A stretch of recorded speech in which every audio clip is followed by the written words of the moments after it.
सफ़र में धूप तो होगी, जो चल सको तो चलो, सभी हैं भीड़ में, तुम भी निकल सको तो चलो। और किसी के वास्ते राहें कहाँ बदलती हैं, तुम अपने आप तुम को खुद अपने ही आप बदल को सको तो चलो। तुम अपने आप को खुद ही बदल सको तो चलो। तो आशा करता हूँ कि आप सभी लोग स्वस्थ होंगे, हेल्दी होंगे और अपना और अपने लोगों का दोनों का ख्याल रख रहे होंगे। इसी आशा के साथ में एक बार मैं फिर से लौटा हूँ एक नई उमंग, एक नए जोश के साथ में। जी हाँ, मिस्टर हितेंद्र। अभी मैं आप सभी लोगों के सामने उनको इंट्रोड्यूस करवाऊंगा। एक ऐसे शख्स हैं जो ना कि केवल एक स्टूडेंट हैं, बल्कि हमेशा पॉलिटिक्स में अपना योगदान देना चाहते हैं और देते रहते हैं, अब चाहे वो ऑफिशियली हो या फिर अनऑफिशियली। तो मुझे इस चीज़ को ही नहीं बल्कि आप सभी लोगों को ये देखकर हैरानी होने वाली है कि हम जिससे मिलाने जा रहे हैं वो एक लीडर का भी काम कर रहे हैं और हम इनको बहुत ही ज़्यादा फॉलोअर मानते हैं। तो कौन है वो, गैस करेंगे आप? बाबा साहब अंबेडकर। जी हाँ, एक ऐसे शख्स जिन्होंने पूरी पृथ्वी के अंदर तख्ता पलट कर दिया उन लोगों का जो उनको बदनाम करना चाहते थे, जो उनको गिराना चाहते थे। तो उनकी कंपैरिजन मैं किसी से भी नहीं कर सकता। उनका योगदान अमर है, उनका योगदान अजर है। तो इसी के साथ में हम चलते हैं एक महान फॉलोअर, जैसे कि मैं अब्दुल कलाम जी को फॉलो करता हूँ, उसी प्रकार हमारे जो हितेंद्र साहब हैं वो फॉलो करते हैं बाबा साहब अंबेडकर को। तो आइए चलते हैं, सुनते हैं उन्हीं की कहानी और मिस्टर बाबा साहब की जुबानी। तो हितेंद्र साहब, जैसा कि इंट्रोडक्शन ज़बरदस्त हुआ है, तो ज़बरदस्त इसी तरीके से आप भी पूरी जोश के साथ में बता दीजिए कि आप कहाँ रहते हैं, एक्चुअल में आप क्या कर रहे हैं और अभी जो है रिसेंटली में आपने क्या क्या किया। देखिए, मैं इस समय सर सबसे पहले आप अपना पूरा नाम बताइए। देखिए, मेरा नाम हितेंद्र कुमार है और मैं वर्तमान में राजकीय महाविद्यालय आवास विकास बदायूं से बीए तृतीय वर्ष की शिक्षा ले रहा हूं। पॉलिटिक्स और इसके साथ में मैं राष्ट्रीय सेवा योजना में स्वयंसेवी के रूप में भी अपनी सक्रिय भूमिका निभाता हूं। हालांकि 7 डे कैंप होता है, 1 डे कैंप होता है, उसके अलावा भी मैं लोगों से जुड़ता रहता हूं। उसके अलग छात्र संगठन विद्यार्थी परिषद, अखिल भारतीय विद्यार्थी परिषद में मैं तहसील सह संयोजक के रूप में भी कार्यरत हूँ। अब वो तहसील सह संयोजक दायित्व को संभाल रहा हूँ मैं। क्या बात है। ये मैंने कहा था ना कि ये लीडर के रूप में भी बहुत ज़्यादा अहम भूमिका अदा कर रहे हैं बदायूं में। वो बदायूं में इनको हर कोई जानता है, इवन बरेली हो चाहे वो स्टेट लेवल हो। इसके अलावा मेरा एक निकनेम बहुत फेमस है, डीजे कहते हैं मुझे। हाँ, डीजे। डीजे मूवी भी आई थी आई थिंक, अगर आप लोगों को याद है तो प्लीज कमेंट बॉक्स में जरूर और लिखिएगा। उसी समय शायद मैं भी उसी नाम से ज़्यादा पॉपुलर हुआ। जब डीजे मूवी आ गई तब लोग और ज़्यादा डीजे डीजे कहने लगे थे। तो खैर, आप सब लोग और बदायूं की आवाम मेरे साथ हमेशा रहती है। अलग अलग समुदाय के लोग, अलग अलग मतलब विभिन्न पार्टियों में विश्वास रखने वाले लोग मेरे दोस्त हैं। मुझे बस इतनी खुशी है बस। और हमें भी बहुत ज़्यादा खुशी है इनको हमारे अपने चैनल पर लाके आप सभी लोगों से मुलाकात करवा के। तो सबसे पहले हितेंद्र साहब, जैसा कि आप सबसे बड़े फ़ैन हैं, पंखे हैं एक्चुअल में it's nothing apart from joke. तो ये बहुत बड़े फ़ैन हैं, फॉलोअर हैं हमारे बाबा साहब अंबेडकर के। तो प्लीज़ हम जानना चाहते हैं आपकी ज़ुबानी कि बाबा साहब अंबेडकर एक्चुअल में कौन थे और उनका जो व्यक्तित्व है वो किस लिए था और किन के लिए था। देखिए, सर्वप्रथम तो बात यहीं से शुरू हो जाती है, जिसको पढ़ने नहीं दिया गया वह सिंबल ऑफ नॉलेज बना इस देश का। क्या बात है, बिल्कुल। इस दुनिया का पूरे। और मॉडर्न इंडिया के फादर डॉक्टर अंबेडकर साहब को कहा जाता है। तो उनका दायरा छोटा करने की काफ़ी कोशिशें की गई, तत्कालीन व्यवस्थाएं हावी रहीं उन पर, लेकिन उनका दायरा जितना उनको दबाया गया वो और ज़्यादा ऊपर उठते चले गए। और मैं इसी वजह से उनको अपना मानता हूँ, क्योंकि उन्हीं की बदौलत है जो मैं आज सभी संप्रदायों के बीच में बैठ के अपनी बात रख रहा हूँ स्वतंत्र रूप से। ये केवल बाबा साहब का ही देन है। और जो महिलाएं आजकल नौकरी में सबसे आगे दिखती हैं या सभी क्षेत्रों में अपना योगदान दे रही हैं बढ़ चढ़ के, या अपना पढ़ाई कर रही हैं, अपनी नौकरी कर रही हैं, या अपना, नहीं तो महिलाओं की भी स्थिति शूद्र से काफ़ी दयनीय थी, क्योंकि वो घर में केवल उनको अपनी संतान उत्पन्न करने हेतु रखा जाता था और उनको घर के काम कराए जाते थे और उनको घूंघट वगैरह के लिए बाध्य किया जाता था और ना ही वो अपनी मर्जी से तलाक दे सकती थी किसी को और ना ही उनको कोई पढ़ने लिखने का अधिकार था। तो उनकी स्थिति और भी ज़्यादा दयनीय थी। शूद्रों की तो थी ही थी, महिलाओं की भी बहुत बुरी स्थिति थी, जो कि आधी आबादी कहलाती है महिला। मतलब पुरुष इस क्षेत्र समाज में, इस दुनिया में दो ही जाति हैं, महिला और पुरुष, जिसमें महिलाओं की स्थिति है इंडिया में बहुत दयनीय हो गई थी। तो इस सब पर चोट की बाबा साहब ने अपने केवल व केवल कलम और शिक्षा के हथियार से। तो मैं हमेशा हर किसी को यही कहता हूँ, एक रोटी खाने को ना मिले लेकिन शिक्षा अपने बच्चों को ज़रूर प्रदान कराएं, क्योंकि शिक्षा ही शेरनी का वह दूध है, जो पिएगा वो दहाड़ेगा। क्या बात है, जो पिएगा वो दहाड़ेगा। इसीलिए ये बाबा साहब के विचार हैं और मैं इन्हीं विचारों पर अपने आप को भी आगे बढ़ाता हूँ और लोगों से मिलता जुलता हूँ, उनकी आवाज़ों को बुलंद करता हूँ तथ्यात्मक तौर पर, क्योंकि मुझे ना तो झूठ बोलने में कोई इंटरेस्ट है, ना ही मुझे भाषण देना आता है, लेकिन हाँ तथ्यात्मक बातें ज़रूर करता हूँ मैं। इसी के आधार पर मैं लोगों से लड़ता भी हूँ, लोगों से जुड़ता भी हूँ और इसी विचारधारा पर हाँ आगे बढ़ता सबसे हूँ। ज़्यादा लोग जानते भी जी हैं, जी क्योंकि ये अपनी प्रतिक्रियाएं हमेशा देते रहते हैं और जहां पर बात आती है झूठ की तो हमेशा ये सच बनकर डटे रहते हैं और लड़ते रहते हैं उस व्यक्ति से जो झूठ बोलना या झूठ को इस लागू करना चाहता है इस धरती पर। मुझे इस चीज़ को जान के बहुत ज़्यादा खुशी है और आप लोगों को भी अगर खुशी हो तो प्लीज़ इस वीडियो को ज़रूर शेयर करिएगा, ज़्यादा से ज़्यादा लोगों तक पहुँचाने का प्रयास करिए कि ताकि इस इनिशिएटिव का पार्ट हर वो बंदा बन सके जिसको इस पार्ट बनने की ज़रूरत है। हम एक बहुत बड़ी क्रांति शुरू कर रहे हैं, जो क्रांति निस्वार्थता के साथ, निष्पक्षता के साथ में चलेगी, आप सभी लोगों के साथ में। तो जिस तरीके से आपने बेबाक रूप में अपने विचारों को रखा, तो बाबा साहब को जिस तरीके से लोगों ने बहुत ज़्यादा अपमानित भी किया, वो अपमान ही का नतीजा था जिसकी वजह से वो इतने बड़े उभरे कि पूरे विश्व में उनका डंका बजता था, बजता है और बजता रहेगा।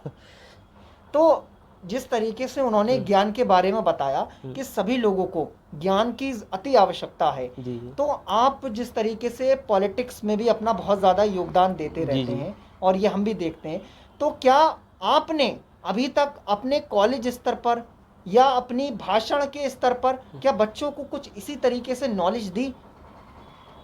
जी तो प्लीज़ इसको विस्तार से बताइए कि एक्चुअल में आप कहाँ कहाँ गए अब वो हक की बात बोलने जो आजकल लोग सुनते नहीं हैं। देखिए, मैं जब भी अपने गांव में जाता हूं तो वहां के लोगों को सिर्फ यही कहता हूं, आप केवल व केवल शिक्षित होने की ओर गौर कीजिए, बाकी सारे रास्ते आपके लड़ने के, आपके अधिकार मिलने के सब स्वतः खुल जाएंगे, क्योंकि अधिकारों को पाने के लिए आपको शिक्षित होना बहुत ज़रूरी है। शिक्षा का मतलब यह नहीं होना चाहिए कि उससे केवल नौकरी मिले। शिक्षा का मतलब यह है कि आपको अपने अधिकार मिलें।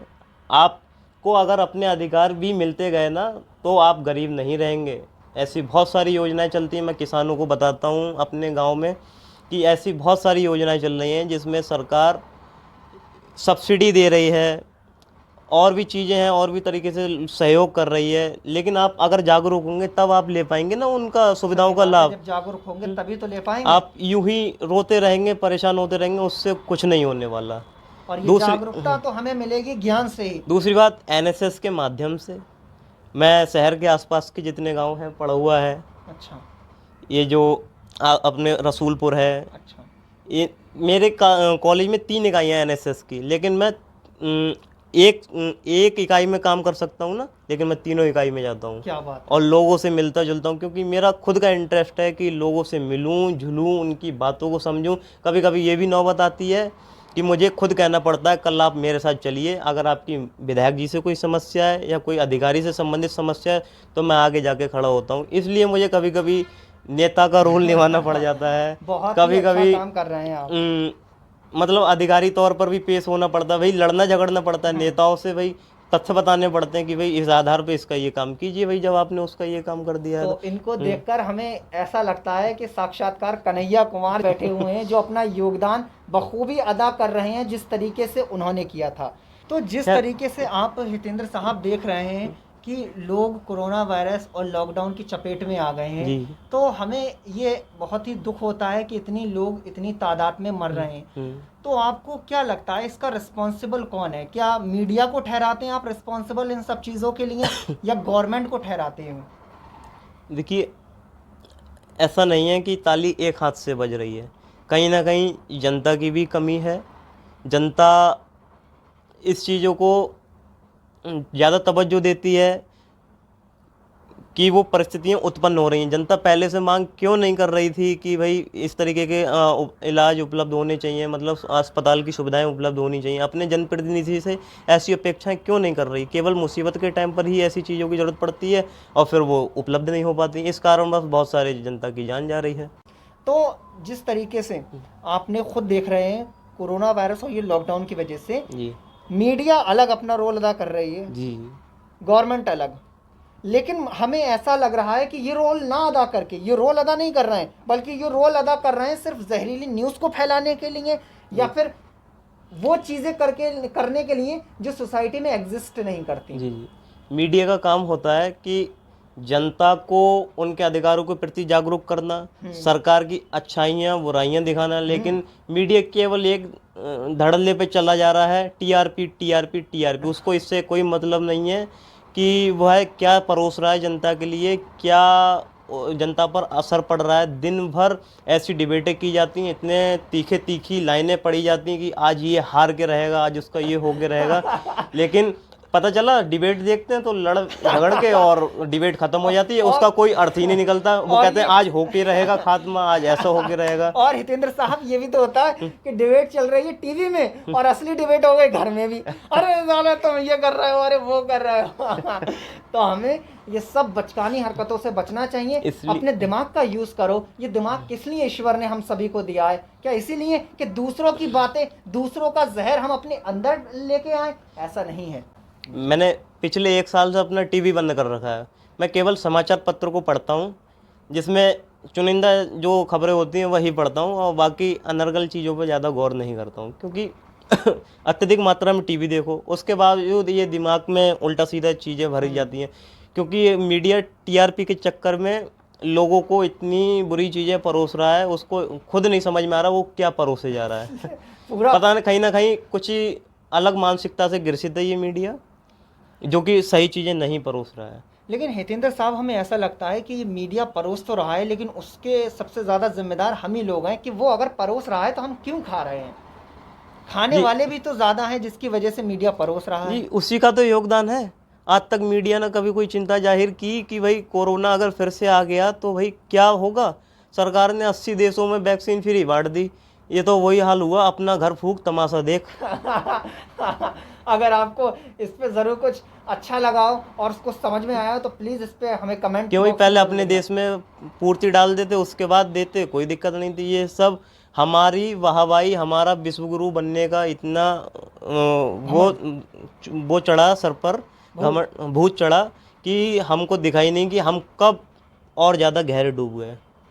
तो हितेंद्र साहब, जिस तरीके समय रहते वैक्सीनेशन हो जाता पूरे देश का तो काफ़ी जानें बच जाती, इम्यूनिटी लोगों की मजबूत रहती, इम्यूनिटी मजबूत रहती। तो हितेंद्र साहब, जिस तरीके से एट द एंड ये वीडियो जा रही है, तो आप युवाओं को या आने वाली जो जनरेशन है आपके बाद जो आएगी, उसको क्या ऐसा मैसेज देना चाहते हैं जिससे हम सभी लोगों की आंखें जो इस वीडियो को देख रहे हैं खुल जाएं और वो धर्म और अधर्म दोनों की पहचान कर सकें? सर, मैं एक मैसेज और देना चाहूँगा आपके माध्यम से। बिल्कुल, बहुत अच्छी बात। हम हिंदू, मुस्लिम, सिख, ईसाई विभिन्न संप्रदायों से आते जरूर हों, लेकिन हम सबसे पहले और अंत में एक भारतीय हैं। यह विचार डॉक्टर बाबा साहब का है और जिसको मैं फॉलो करता हूँ, लोगों को भी सलाह देता हूँ कि हम विभिन्न जातियों में, विभिन्न संप्रदायों में बटे हुए हैं, लेकिन हम सबसे पहले और अंत में सिर्फ व सिर्फ एक भारतीय हैं। देश को सर्वोपरि रखिए, देश के हित के लिए आगे आइए, चाहे बुरी ताकतें खड़ी हों उनसे भी लड़ जाइए देश हित के लिए। बहुत हमें खुशी है इस चीज़ को जय जानकर। भीम, जय भारत। जय भीम और जय भारत। बिल्कुल, हमें इस चीज़ को जानकर और समझकर बहुत ज़्यादा खुशी है। मैं आशा करता हूं कि आप सभी लोग इस वीडियो को ज़्यादा से ज़्यादा शेयर करेंगे और लोगों को ये वीडियो को पहुंचाने का आप सभी लोगों का कर्तव्य भी है और धर्म भी, क्योंकि अच्छाई को फैलाना ही सबसे बड़ा धर्म का विकास का एक हिस्सा माना जाता है। धन्यवाद। चलते हैं इसे आशा के साथ कि जल्दी लौटेंगे एक नई आशा और एक नई उम्मीद, एक नई किरण को जगाने के लिए। जब तक के लिए सुरक्षित रहिए। धन्यवाद।